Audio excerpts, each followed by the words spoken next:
भी गए होंगे, सुस्त भी हो रहे होंगे, घर जाने का भी मन होगा, भूख और प्यास भी लग रही होगी, लग रही है ना?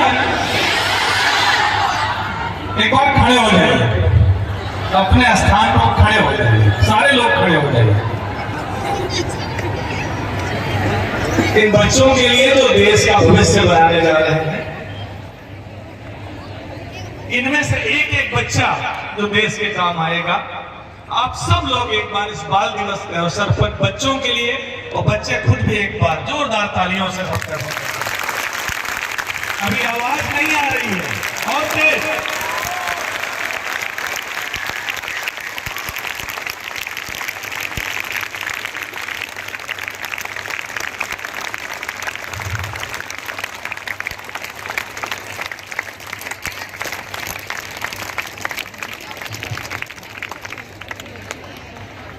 आप लोग अपने स्थान पर बैठ जाएं।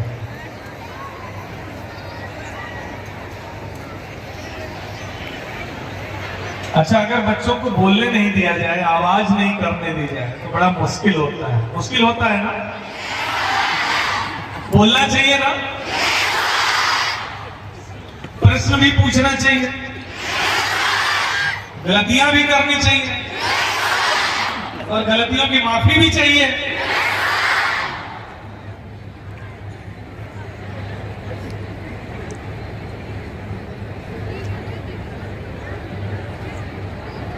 मैं आपके बीच 30 मिनट रहूंगा।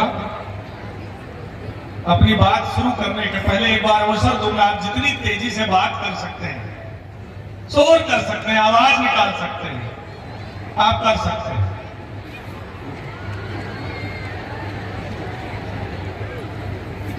एक शब्द है,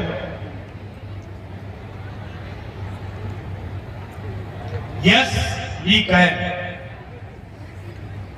मैं बोलूंगा यस, आप रिपीट करेंगे, मैं बोलूंगा वी कैन, आप रिपीट करेंगे। Yes we can, yes we can, yes we can. आज इस अवसर पर मुरली जी को मैं आपसे निवेदन करूंगा, मैं बहुत कम शब्दों में अपनी बात पूरी करूंगा। अगर आप थोड़ी देर शांत रहेंगे, मुझे सुनने का प्रयास करेंगे, तो आपके आसपास के लोगों को भी अवसर मिलेगा। आप 20-25 मिनट प्रयास करके अपने को कंसंट्रेट करेंगे। एक प्रैक्टिस है, एक स्किल है। जैसे आप अपने क्लास में, अपनी परीक्षा में, अपने सॉन्ग में, अपने डांस में, अपनी आर्ट में 1 घंटा आधा घंटा कंसंट्रेट करते हैं, तब एक अच्छी चीज निखर के आती है। तो मैं आप सबसे निवेदन करूंगा, बच्चों से, मुश्किल है लेकिन फिर भी 20-25 मिनट अगर आप शांत रहेंगे तो थोड़ी सी बातें हमारी और आपकी नजदीक बढ़ेगी।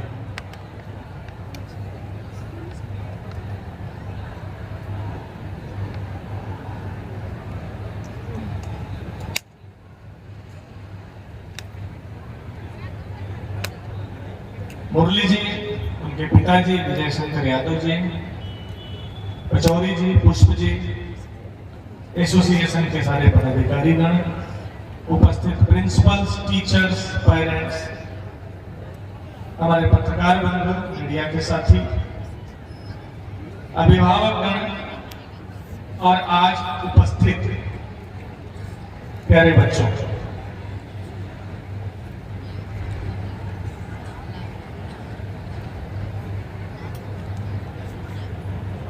ईश्वर ने, नेचर ने, भगवान ने इस दुनिया को जो सबसे खूबसूरत कृति दी है वो इंसान है, हम हैं। इससे तेज दिमाग की कोई क्रिएचर, कोई चीज अभी तक पैदा नहीं हुई है। एक इंसान ही है जिसने दुनिया पर विजय प्राप्त की है। इंसान में वो ताकत होती है जो कुछ भी अचीव कर सकता है। पिछले कुछ हजार वर्षों में इंसान ने इस धरती पर ही नहीं, आसमान में, चांद तक, मंगल तक अपनी उपस्थिति दर्ज कराई है। हमारी और आपकी यूनिकनेस है कि हम में से कोई भी दूसरा पहले जैसा पैदा नहीं हुआ है। हम यूनिक हैं। अगर इस दुनिया में कई 100 करोड़ लोग हैं तो अपने आप में यूनिक है, कैपेबल है, कॉम्पिटेंट है। कोई भी पहला दूसरे जैसा नहीं हुआ है। और यही अपॉर्चुनिटी आप बच्चों के लिए है कि आप जो सपने देखेंगे, जो लक्ष्य तय करेंगे, जहां उड़ान भरना चाहेंगे, उसको अचीव कर सकते हैं। बहुत छोटे छोटे बच्चे हैं, 6 क्लास 6 क्लास 5 से लेकर के 12 तक मैं आप बच्चों से यही कहना चाहूंगा, आप में असीम क्षमता है। एक बीज की तरह आप हैं। आपने बरगद का बीज देखा है, पीपल का बीज देखा है, बहुत छोटा होता है। कभी बरगद का बीज देखिएगा, बहुत छोटा होता है, सरसों के दाने से भी ज्यादा छोटा, राई से भी छोटा। उस बीज को जमीन में अगर बो दीजिए, वातावरण दे दीजिए, अवसर दे दीजिए, वो बीज एक बड़े वृक्ष के रूप में हजारों वर्षों तक अपनी सेवा देता है। वैसे ये बच्चे हैं, अगर माँ बाप, अध्यापक, समाज और ये बच्चे खुद, माँ बाप, समाज, अध्यापक और आप खुद अपने को ठीक से विकसित करेंगे, ट्रेंड करेंगे, अपग्रेड करेंगे, उड़ने की तैयारी करेंगे, तो आप दुनिया का कोई भी लक्ष्य हासिल कर सकते हैं। इसमें से कितने ऐसे बच्चे हैं जो चाहते हैं कि पढ़ लिख करके वो गरीब रहें? हाथ उठाइए। कितने ऐसे बच्चे हैं जो चाहते हैं कि पढ़ लिख करके गरीब रहें? कोई नहीं है। कितने ऐसे बच्चे हैं जो चाहते हैं कि बेरोजगार रहें? हाथ उठाइए। अनएम्प्लॉयमेंट हो। कितने बच्चे हैं जो चाहते हैं कि बेरोजगार रहें? कौन ऐसा बच्चा है जो चाहता है कि क्राइम करे, अपराध करे, हिंसा करे? कोई नहीं। प्यारे बच्चों, मैं आपसे रिक्वेस्ट करूंगा, अगर आप मेरी तरफ थोड़ी देर अटेंशन देंगे, बहुत मुश्किल है बच्चों को, नहीं तो मुझे बीच में आना पड़ेगा, उतरना पड़ेगा। आ जाऊं? अच्छा, आता। आपको डॉक्टर बनना है, कुछ को इंजीनियर बनना है, कुछ को आईएएस ऑफिसर बनना है, राजनीतिज्ञ बनना है, बिजनेसमैन बनना है, अपनी कंपनी खड़ी करनी है। जैसे स्कूल यहां के प्रबंधक ने कहा कि ऐसे सैकड़ों स्कूल खोलने हैं।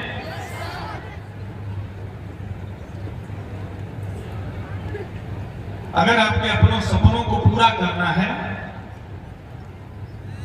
अपने लक्ष्य को पूरा करना है, तो उसके लिए 3 चीजें जीवन में सीख लीजिए। बड़े सपने देखिए, बड़ा लक्ष्य निर्धारित करिए। इस देश के सबसे अमीर आदमी धीरूभाई अंबानी, जिन्होंने रिलायंस साम्राज्य खड़ा किया, आज से कुछ वर्ष पहले वो खोमचे पर समोसे बेचा करते थे। धीरूभाई अंबानी, जिनकी लाखों करोड़ की कंपनी है, लाखों लाख लोगों को जिन्होंने रोजगार दिया है, आज से कुछ वर्ष पहले एक खोमचे पर समोसे बेचते थे। मिडिल ईस्ट में पेट्रोल पंप पर नौकरी करते थे। और एक बार जब इतने बड़े व्यक्ति बन गए, किसी ने पूछा कि आपने कभी सोचा था कि आप पेट्रोल पंप पर नौकरी जो कर रहे हैं, कभी सोचा था कि आप इतनी बड़ी कंपनी के मालिक बनेंगे? मालूम है क्या कहा था? कहा था, मैं रोज सोचता था कि मैं वो रिफाइनरी कब लगाऊंगा जहां से इस पेट्रोल पंप में तेल आता है। मैं वो फैक्ट्री कब खोलूंगा जहां से इस पंप में सप्लाई होती है। धीरूभाई अंबानी ने अपने बेटे मुकेश अंबानी को एक टारगेट दिया था। ये कुछ वर्ष पहले की बात है, जब टेलीकम्युनिकेशन में क्रांति नहीं आई थी, मोबाइल और इंटरनेट की दुनिया शुरू हो रही थी।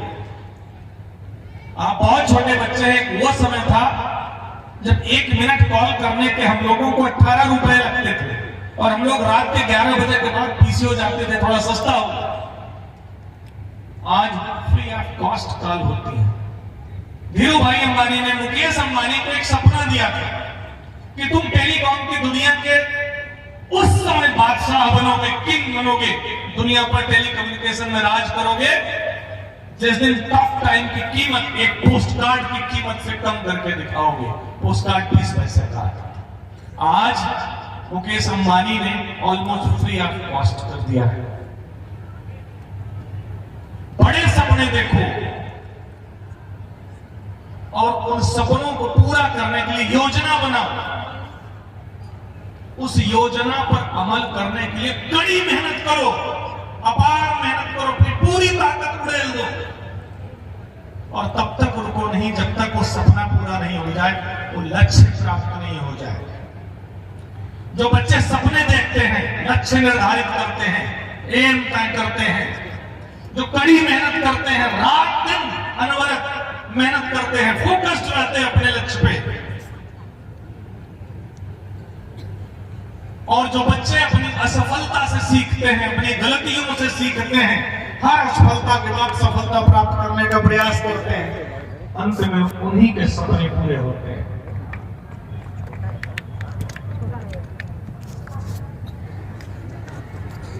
कितने बच्चों ने जैक मा का नाम सुना है? Jack Ma. कितने बच्चों ने जैक मा का नाम, कितने बच्चों ने अलीबाबा कंपनी का नाम सुना है? दुनिया के दूसरे तीसरे सबसे अमीर व्यक्ति जैक मा है, अलीबाबा कंपनी के मालिक है। जैक मा का जन्म चाइना में हुआ था 1964 में। बहुत गरीब बच्चा था, उसको अंग्रेजी नहीं आती थी और अंग्रेजी सीखने के लिए जो अमेरिकन ब्रिटिशर्स, विदेशी उस देश में टूरिस्ट प्लेसेस पे आते थे, वहां उनको फ्री में टूर कराता था। उस बच्चे के मन में सिर्फ एक इच्छा थी कि मैं इनको फ्री में टूर कराऊंगा, ये मुझसे अंग्रेजी में बात करेंगे और मैं अंग्रेजी सीख जाऊंगा। जैक मा अंग्रेजी सीखता है, वो अमेरिका जाता है, वो अपनी एक वेबसाइट बनाता है, येलो पेजेस, फेल हो जाता है, दूसरी बनाता है, फेल हो जाता है, तीसरी येलो पेजेस के बाद तीसरी वेबसाइट अलीबाबा बनाता है और उस दुनिया का बादशाह बनता है, लाखों करोड़ डॉलर की कंपनी का मालिक बनता है।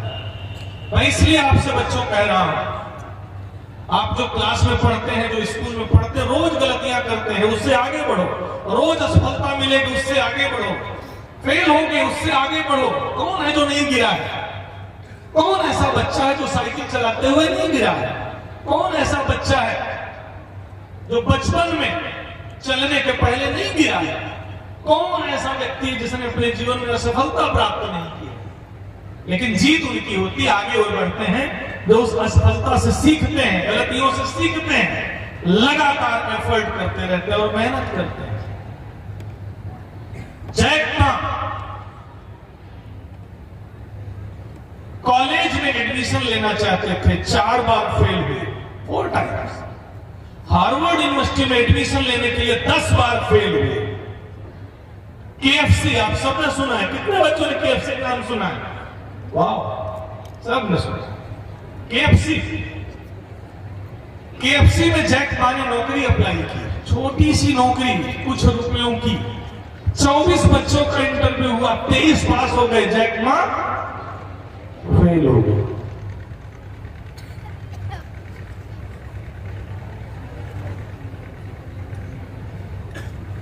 असफलता ये नहीं बताती कि आप जीवन भर असफल रहेंगे। असफलता सिर्फ ये बताती है कि सफलता प्राप्त करने का कोई और तरीका है। एडिसन का नाम कितने बच्चों ने सुना है? क्या किया था एडिसन ने? क्या किया था? बल्ब का आविष्कार किया था। एडिसन ने बल्ब का आविष्कार किया था। बहुत बड़े वैज्ञानिक जिन्होंने पूरी दुनिया को रोशनी दी। आप सोचो, रात में रोशनी नहीं होती, कैसी दुनिया होती? हमारे 12 घंटे अंधेरे में होते। दुनिया के one of the top most inventions में एडिसन स्लो लर्नर थे, मंद बुद्धि थे, बचपन में स्कूल से निकाल दिए गए थे।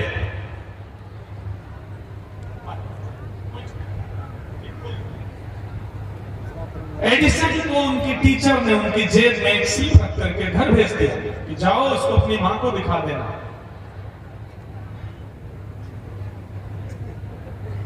एडिसन को बचपन में उनकी टीचर ने स्कूल से निकालने के पहले जेब में एक स्लिप रखी और बोला इसको मां को दिखाना, रास्ते में मत पढ़ना।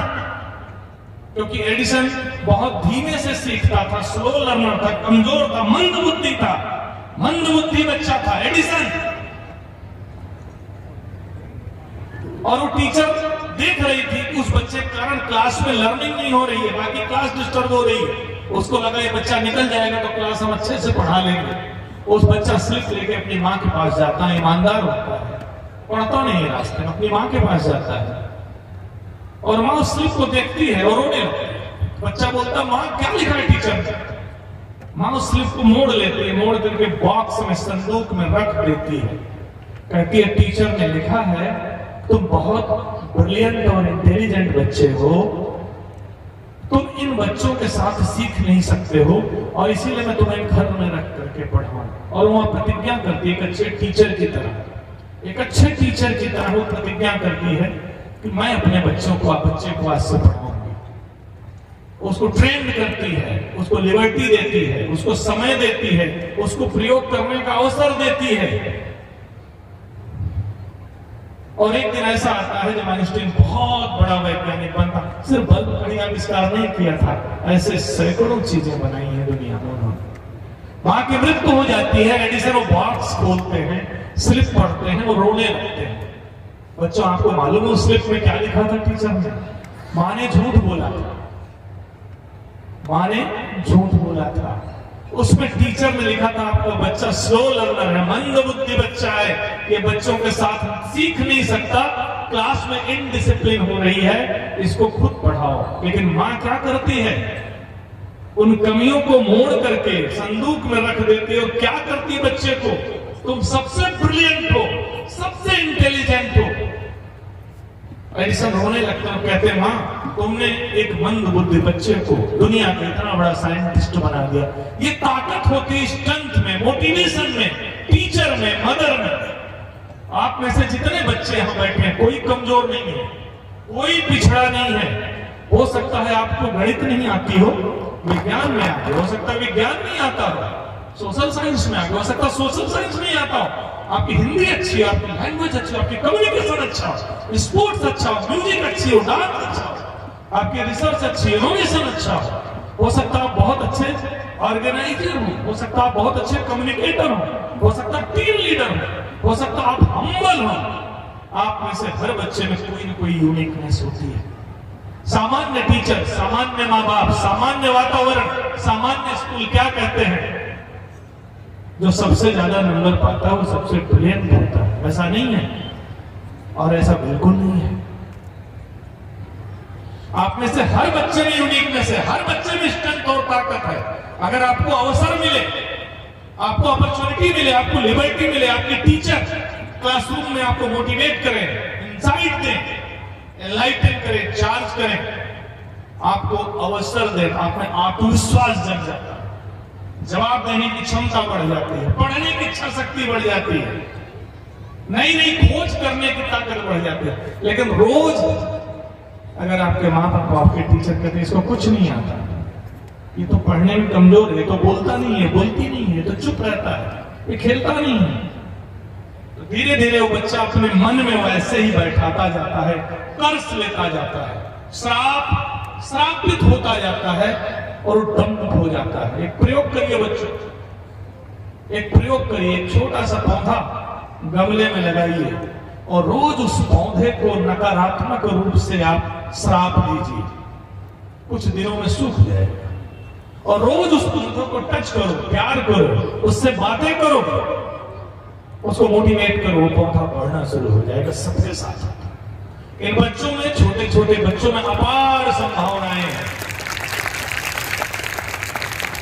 जितने टीचर्स, मैनेजर्स, प्रिंसिपल्स यहां हैं, उनसे यही कहूंगा कि अगर ये अवसर चूक गया तो देश के साथ, समाज के साथ बहुत बड़ा अन्याय होगा।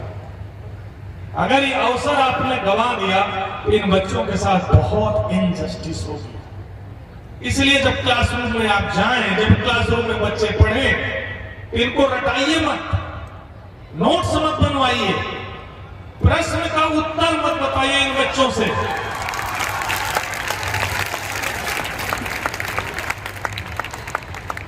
एज ए टीचर आप इन बच्चों से सिर्फ प्रश्न पूछिए और थोड़ा मोटिवेट करिए, थोड़ा चार्ज करिए, थोड़ा हिंट करिए। थोड़ी देर बाद आत्मविश्वास बढ़ेगा और ये बिना उत्तर बताए सारे प्रश्नों का उत्तर दे देंगे। एज ए टीचर इन बच्चों को प्रयोग करने दीजिए, रिसर्च करने दीजिए, इनोवेट करने दीजिए, इंक्वायरी करने दीजिए, डिबेट करने दीजिए, गलतियां करने दीजिए। ये बच्चे सीखना शुरू कर देंगे। एज ए टीचर इन्हें नियंत्रित मत करिए, कंट्रोल मत करिए, पनिश मत करिए, कंपेयर मत करिए। ये बच्चे आगे बढ़ना शुरू हो जाएंगे। किसी भी क्लास में एक टीचर जाए और बच्चों से कोई प्रश्न पूछे, सारे बच्चे क्या करते हैं? उधर देखते हैं, उधर देखते हैं, क्योंकि उसके पहले उनको डिस्करेजमेंट मिली है, उनका कॉन्फिडेंस लूज हो गया है।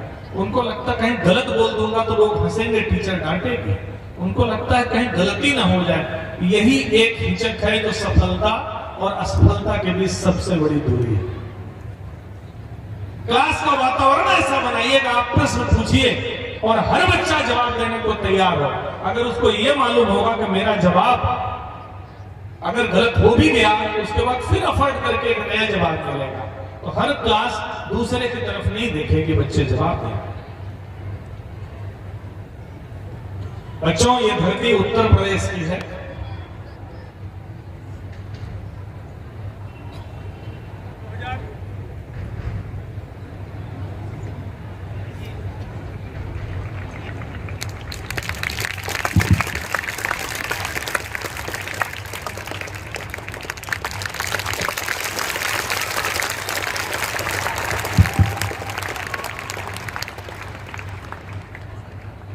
आप में से कितने लोगों ने अरुणिमा सिन्हा का नाम सुना है?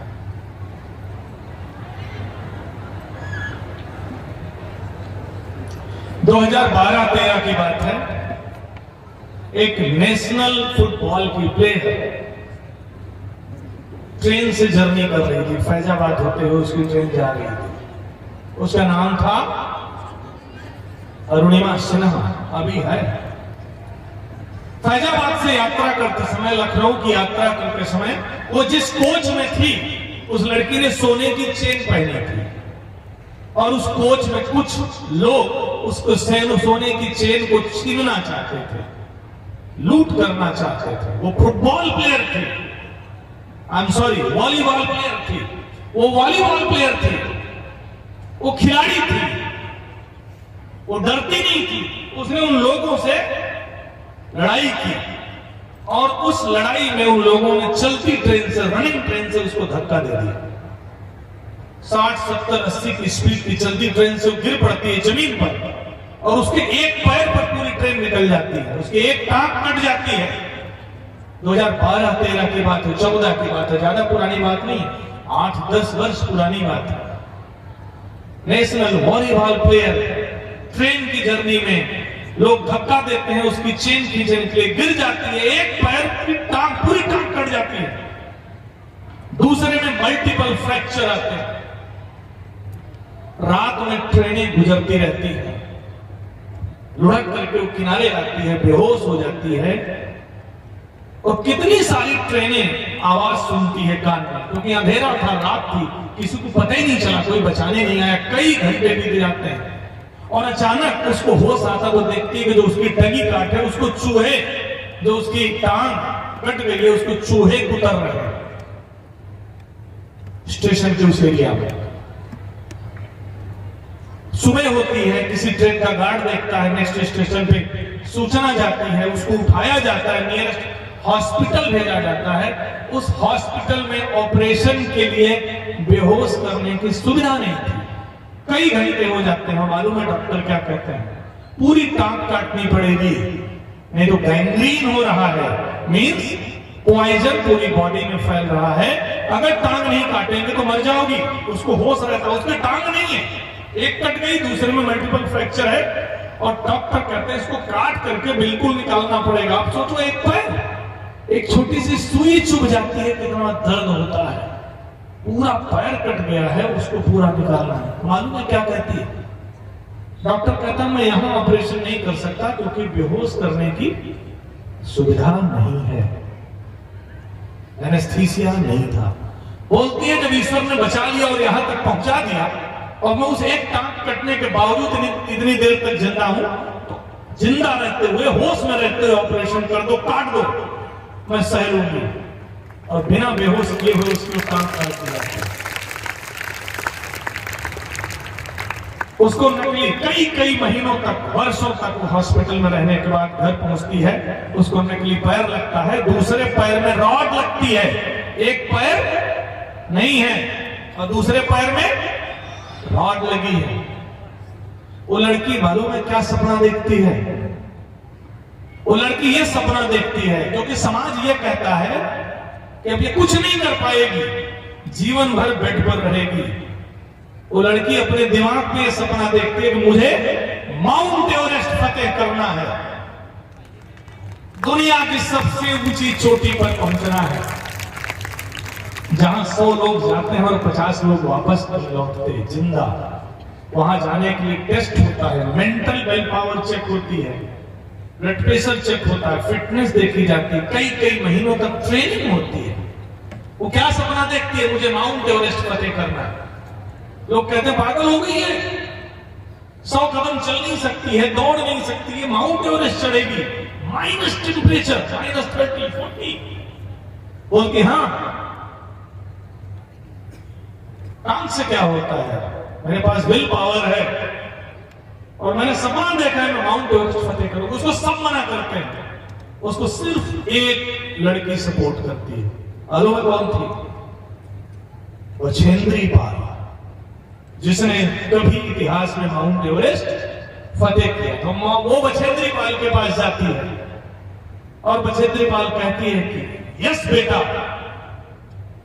अगर तुमने मन में सोच लिया, इस अवस्था के बाद बिना पैर के तुमने सोच लिया तुम माउंट एवरेस्ट फतेह कर सकती हो, तो मान लो कि तुमने कर लिया, बस वो दिन आना शेष है। और वो प्रैक्टिस करती है। और अरुणिमा सिन्हा सिर्फ माउंट एवरेस्ट ही फतेह नहीं करती, अरुणिमा सिन्हा सिर्फ माउंट एवरेस्ट ही नहीं फतेह करती, माउंट एवरेस्ट तक तो पहुंचती है और दुनिया की टॉप 5 पीक्स को टच करती है, दुनिया की।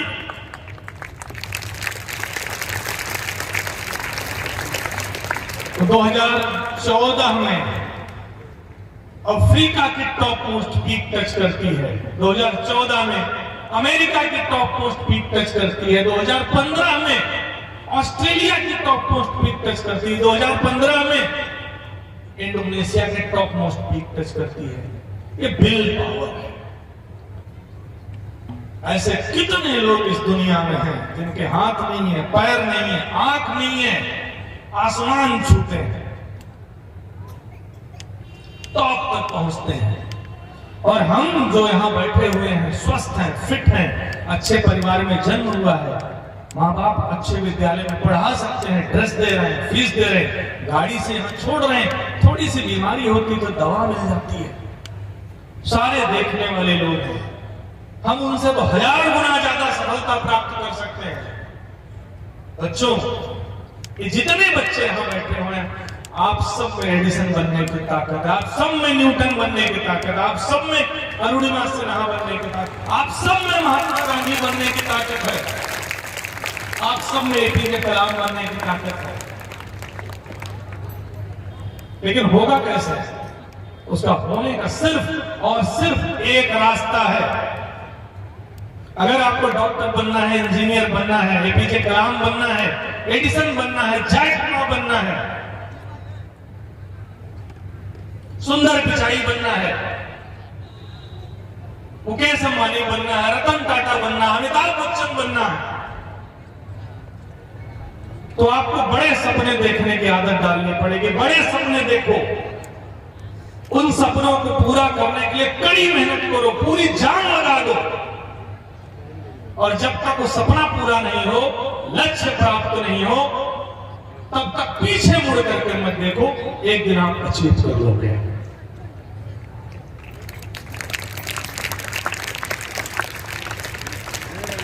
मैं किसी एक ऐसे ही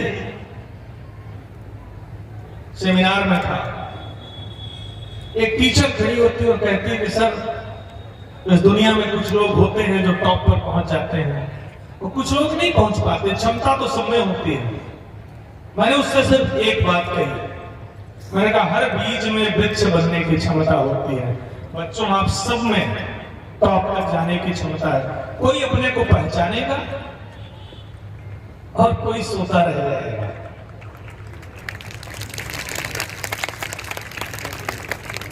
कोई होगा जो रात में जग करके मंजिल पर चढ़ रहा होगा, और कोई होगा जो गहरी नींद में आराम कर रहा होगा। आप ही में से कोई ऐसा होगा जो नरेंद्र मोदी बनेगा, और कुछ ऐसे भी होंगे जो आज भी चाय बेच रहे हैं। आप ही में से कोई अमिताभ बच्चन होगा जो मेहनत करके टॉप तक पहुंच जाएगा, और कोई गांव घर परिवार उसके आसपास सामान्य जिंदगी बिता रहा होगा। अपॉर्चुनिटीज नेचर ने सबको दी है, सबको दी है। अभी आप पे डिपेंड करता है कि आप अपने को कितना जगाते और पहचानते हैं। 17-18 वर्ष तक जिम्मेदारी माँ बाप और टीचर की होती है कि जो ये छोटे छोटे बच्चे हैं, इनको अच्छे से ट्रेनिंग दो, नर्चरिंग करो, मोटिवेट करो, अपॉर्चुनिटी दो, वातावरण दो, जिससे ये सूखे नहीं, जिससे ये मुरझाए नहीं, जिससे डिप्रेशन में नहीं जाए, जिससे ये पिछड़ नहीं जाए। ये जिम्मेदारी 16, 17, 18 वर्ष तक माँ बाप और टीचर की। इसलिए इन बच्चों के सामने मैं सारे टीचर से कहता हूं कि अपने क्लासरूम में पढ़ाने का तरीका बदलो। जितने टीचर्स हैं, इन सारे बच्चों के सामने उन टीचर से निवेदन कहता हूं कि अपने क्लासरूम में पढ़ाने का तरीका बदलो। ये गलतफहमी दिमाग से निकाल दीजिए कि आप पढ़ा रहे हैं और वो पढ़ रहे हैं। होता क्या है कि टीचर ये समझते हैं ज्ञान उनके पास है और उस ज्ञान को आपको उड़ेल देना है। और टीचर से मेरी ये रिक्वेस्ट है, इन्हें सब कुछ आता है, आप इनको सिर्फ वो ट्रेनिंग दे दो जिससे अपने भीतर के ज्ञान को पढ़ना, लर्न करना और पढ़ना सीख जाए। एक मूर्तिकार पत्थर से मूर्ति बनाता है, पत्थर से ही बनाता है ना। आपके सामने एक पत्थर है, उसमें मूर्ति है? नहीं है। वो क्या करता है? तराश देता है, वो शेप दे देता है। वो मूर्ति का निर्माण नहीं करता, वो शेप देता है।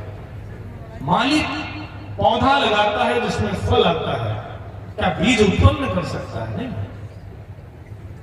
एक कुम्हार घड़े को शेप देता है। मिट्टी है, हाथ लगा दिया, चला दिया, शेप मिल गया। वैसे ये बच्चे हैं, इनमें बीज है, इनमें सब कुछ विद्यमान है। थोड़ा कुरेद दीजिए, थोड़ा इग्नाइट कर दीजिए, थोड़ा मोटिवेट कर दीजिए, पढ़ने का तरीका सिखा दीजिए, इंक्वायरी का तरीका सिखा दीजिए, ये अपने भीतर की छिपी हुई प्रतिभा को 1000 टाइम जंप करा देंगे। लेकिन इनको दबा दीजिए, डांट दीजिए, डिमोरलाइज कर दीजिए, कंपेयर कर दीजिए, खत्म हो। इनके भीतर सब कुछ है। डियर टीचर, जितने टीचर और प्रिंसिपल यहाँ हैं, ये मेरा दूसरा निवेदन है, पढ़ाने का तरीका बदलिए, रोट लर्निंग बंद करिए, वन वे टीचिंग बंद करिए। आइए 40 मिनट पन्ने पलटिए, 2 क्वेश्चन लिखाइए, नोट्स लिखाइए, होमवर्क दीजिए, एग्जाम में 100 नंबर ले लीजिए। इस तरीके को प्लीज बंद करिए। इनको क्लास में पढ़ाते हुए कारण क्या है कि इस तरह की पढ़ाई का कोई उपयोग इनके जीवन में नहीं है, क्योंकि ये सीखते नहीं, ये प्रयोग नहीं करते, ये जीवन में उपयोग नहीं करते, ये क्रिएट नहीं करते। इनमें से 12th के बच्चे होंगे, 10th के बच्चे होंगे, 11th के बच्चे होंगे। बाहर मैंने लगभग 50 प्रोजेक्ट्स देखे। इतने सुंदर प्रोजेक्ट्स बच्चों ने बनाए हैं, इतने खूबसूरत। आप लोग निकलना, देख के जाना। 50 प्रोजेक्ट्स बच्चों ने बनाए हैं, इलेक्ट्रिसिटी को लेकर के, सोलर पावर को लेकर के, वाटर प्यूरिफायर को लेकर के, रोबोटिक्स को लेकर के, आर्टिफिशियल इंटेलिजेंस को लेकर के, ट्रैफिक सिग्नल्स को लेकर के, रोड लाइट्स को लेकर के, हमारा जो पानी है उसकी सेविंग को लेकर के, एनवायरनमेंट को लेकर के, 50 प्रोजेक्ट्स बच्चों ने बनाए हैं, इनको आता है, ये समझ रहे हैं, लेकिन इसके बाद ये प्रोजेक्ट्स लैब में बंद हो जाएंगे। इस प्रोजेक्ट्स को ये बच्चे अपने जीवन में कोई उपयोग नहीं करेंगे। इस प्रोजेक्ट्स की कोई भी रियल कॉपी स्कूल अपने विद्यालय में नहीं खोलेगा, तो बच्चे सोचेंगे ये तो सिर्फ फाइलों के लिए है। कितने सुंदर तरीके से लड़के और लड़कियां व्याख्या कर रहे थे, सर ये बनाया, ये बनाया, ये बनाया। ये तब मोटिवेट होंगे, इस प्रोजेक्ट्स का तब फायदा होगा जब ये प्रोजेक्ट्स रियल टर्म में ये बच्चे अपने घर में उपयोग करेंगे। जब इनमें से बच्चे वाटर प्यूरिफायर अपने घर में बनाए, ये बच्चे जो सिग्नल दिए, जो हाइड्रो इलेक्ट्रिक बनाए, स्कूल इनको अपॉर्चुनिटी दे कि स्कूल के 100 मीटर 50 मीटर के दायरे में यही हम खड़ा करेंगे। रियल थिंग, जब ये बच्चे देखेंगे कि बारिश का पानी ये स्कूल जमीन के अंदर ले रहा है और उसको कैसे सप्लाई दे रहा है, जब ये देखेंगे कि सोलर लाइट इन्हीं बच्चों ने बनाई और उससे इनके कमरे की लाइट जल रही है, देन एक्सपीरियंशियल लर्निंग होगी। तो डियर टीचर्स, पढ़ाई का तरीका बदले। जितने भी प्रोजेक्ट्स आप बनवाते हैं वो 12वीं के बाद कोई काम नहीं आता। ये कहीं कॉलेज, कहीं यूनिवर्सिटी, कहीं इंजीनियरिंग, कहीं डॉक्टर चले जाएंगे और इसका कोई उपयोग नहीं होता। ये प्रोजेक्ट्स इसलिए बनाए जाते हैं कि जीवन में उपयोग करें। तो जितने बच्चे मेरे सामने हैं,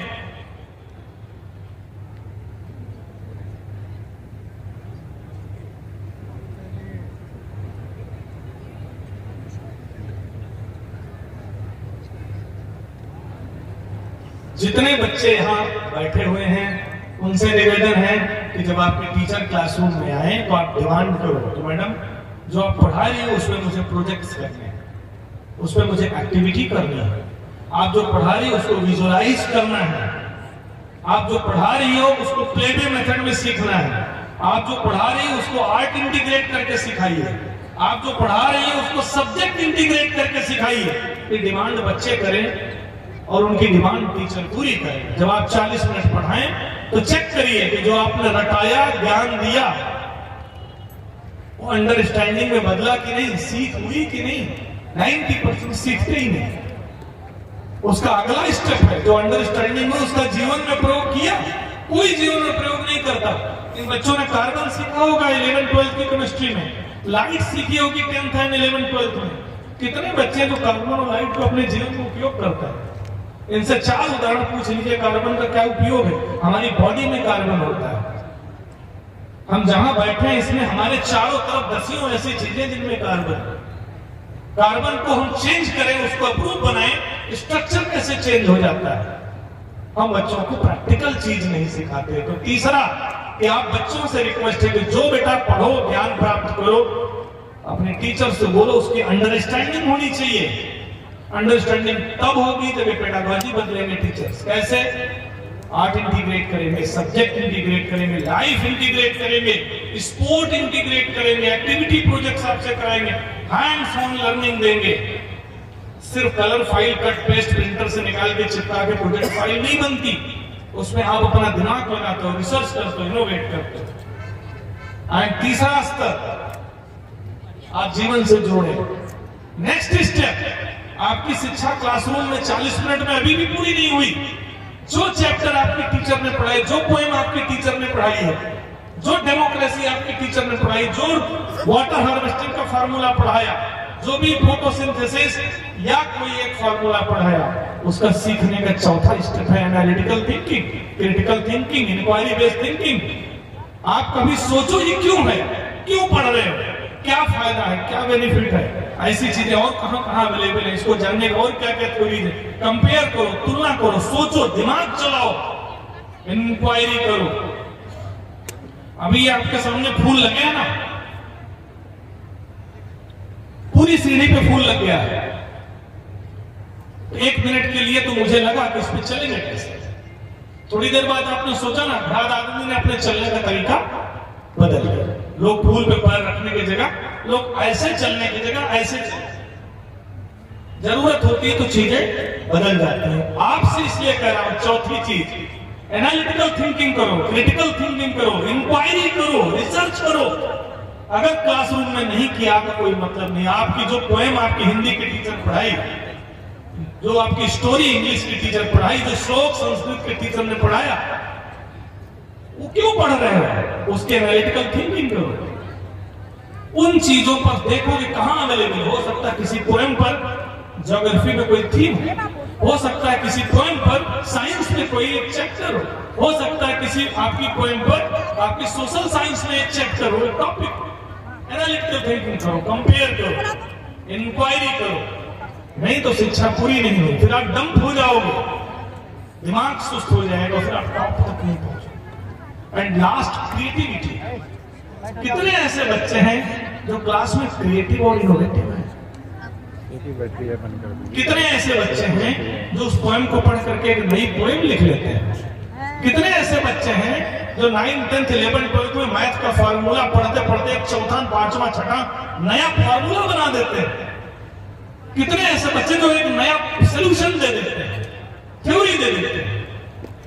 आप रोज अपने घर से आते हो, सारे बच्चे रोज अपने घर से आते हैं, ट्रैफिक जाम होता है, ट्रैफिक लाइट छोड़ देते हैं लोग, चारों तरफ डस्ट उड़ रही है, पोल्यूशन है। कितने ऐसे बच्चे जो इस समस्या का सलूशन सोचते हैं और सोच करके अपने टीचर और अपने प्रिंसिपल से बात करते हैं, और एक टीम डिस्ट्रिक्ट एडमिनिस्ट्रेशन से बात करती है और उसका सलूशन दे देती है। ऐसा होता है और ये इनिशिएट करना है। तो मैं टीचर से रिक्वेस्ट करूंगा कि सारे बच्चों में अथाह संभावना है, रोट लर्निंग देंगे, रटाएंगे, नोट्स लिखाएंगे, नंबरों के रेस में डालेंगे, ये कभी भी क्रिएटिव इनोवेटिव इंक्वायरी बेस्ड नहीं बनेंगे। तो अगर इनको अपने सपनों तक पहुंचना है, टॉप पे जाना है, तो अपनी पेडागॉजी बदलिए, पढ़ाने का तरीका बदलिए, ये अपने एम को प्राप्त कर लेंगे।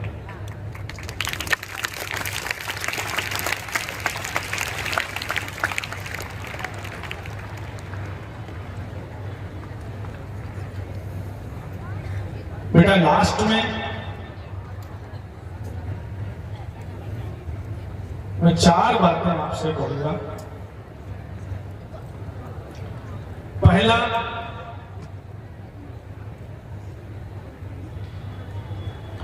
आप दुनिया में कोई भी लक्ष्य प्राप्त कर सकते हैं, कुछ भी अचीव कर सकते हैं अगर आप विल पावर है, अगर आप फोकस्ड हैं, अगर आप हार्ड वर्कर हैं और आप में पैशन है, जुनून है, आप पागलों की तरह जूझते रहते हैं। तो किसी भी लक्ष्य तक पहुंचने के लिए एम निर्धारित करो,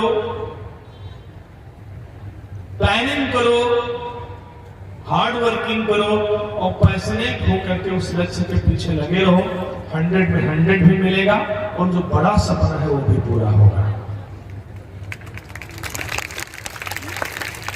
दूसरी चीज, जीवन में सफलता और असफलता रोज मिले। असफलता से डरो मत, संघर्षों से डरो मत, घबराओ मत, गिरो और उठो और आगे बढ़ो।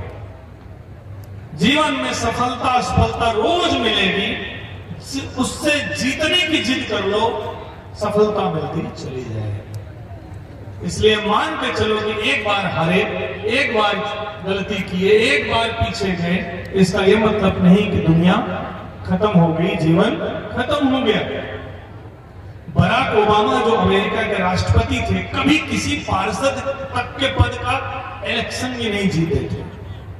अब्राहम लिंकन जो अमेरिका के सबसे फेमस प्रेसिडेंट बने हैं, लिंकन 20 बार डिफरेंट इलेक्शन में हारे थे, लेकिन वो वहां से वहां तक पहुंचे हैं। दुनिया में जितने टॉप लोग हैं वो सब में फेलियर हुआ। Amitabh Bachchan all India radio में फेल कर दिए गए थे।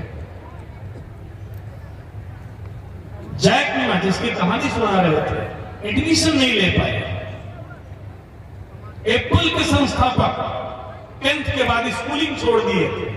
सचिन तेंदुलकर 8th में फेल हो गए थे।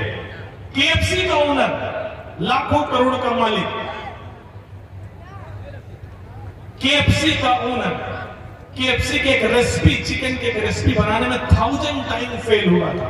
एडिसन कहते हैं 10,000 टाइम फेल हुए थे बल्ब का आविष्कार करने में। एडिसन, किसी ने पूछा कि 10,000 बार फेल होने के बाद आपने बल्ब का आविष्कार किया? बोले नहीं, 10,000 तरीकों से मैंने जाना कि बल्ब बनाने का कोई और तरीका है।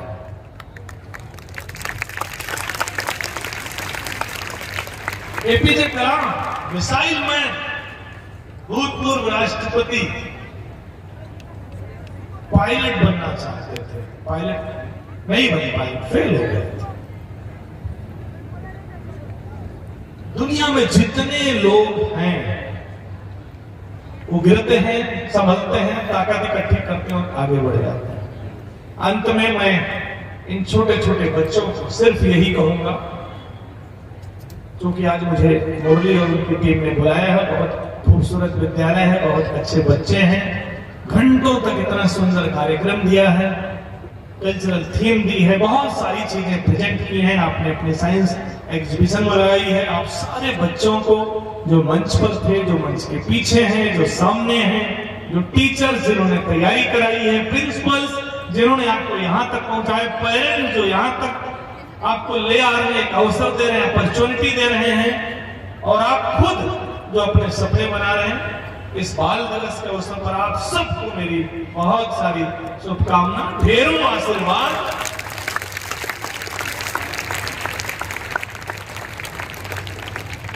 लेकिन ये ध्यान रखना, इस दुनिया में रोज लाखों पैदा होते हैं और लाखों मृत्यु को प्राप्त होते हैं।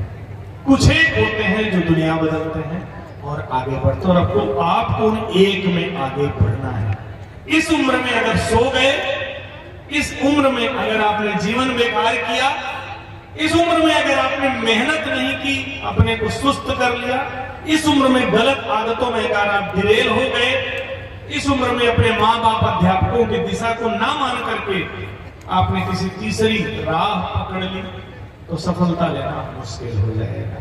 तो इस उम्र में आप अपने को फोकस करो, मेहनत करो, हार्ड वर्किंग करो, छोटे छोटे लक्ष्य निर्धारित करो, पढ़ने पढ़ाने का तरीका बदलो, सीखने का तरीका बदलो, और जो भी पढ़ रहे हो उसको क्रिएटिविटी तक लेकर के जाओ, नई खोज तक लेकर के जाओ, नए प्रयोग तक लेकर के जाओ, आप अपना हर लक्ष्य प्राप्त करोगे। थैंक यू बच्चों, थैंक्स अ लॉट, बहुत बहुत धन्यवाद, थैंक यू।